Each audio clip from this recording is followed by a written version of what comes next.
Tomorrow is the first anniversary of the deaths of two Harford County Sheriff's deputies. And Brian Dailey, for him, tomorrow will be the second worst day of his life. And tonight he talks about the man who raised him. Proudest kid in the world to have my dad. He was a former Marine, police officer. He was definitely the greatest dad anyone could ever ask for. We lost a hero. Brian lost his best friend, his father. Tears enough to overflow the Chesapeake. I've definitely cried plenty of times, more than I can count on my hands. Pat would offer his son fatherly advice like not to blow his money. He just told me, like, just keep your head up, never let anything get you down, you can get through anything. And then there was the final conversation on February the 10th of last year.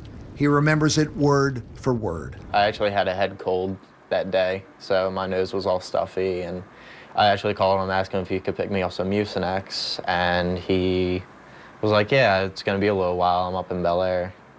I was like, okay, I love you, I'll see you soon. On his way to get Mucinex, Pat got a call to go to Panera. Brian was at the firehouse. He looked down at his phone, looking at the police calls. He sees a call for a fall at the Panera. It later changed. And then I see Harford County Sheriff's Officer shot, officer down, requesting aviation. I actually texted my dad. I was like, hey, are you okay that an officer shot at the Panera Bread? Are you okay?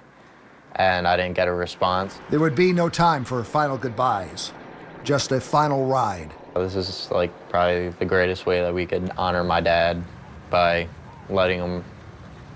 taking him on his last ride on a fire engine.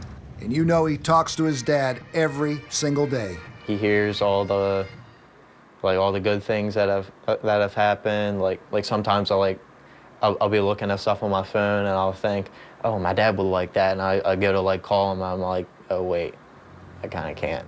Brian thanks all of you for your support, especially his mom. She's always been here for me and my brother through our whole life, and definitely been here for us since February 10th.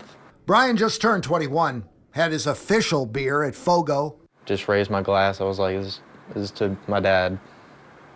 This is to Pat. A toast to Dad. You know he took a sip of the holy beer. And this proves that Pat is still wearing his badge in heaven. Some days I just kind of want to give up and just break down, but I just keep hearing my dad in my head saying, stay strong, you can get through this. I'm always here for you. I'm always here with you, protecting you, watching your back. And we're watching over you too. Brian's godparents, the Russells, do what godparents do. They took Brian in and they're taking care of this young man who plans to enter the military. How proud Pat must be. Just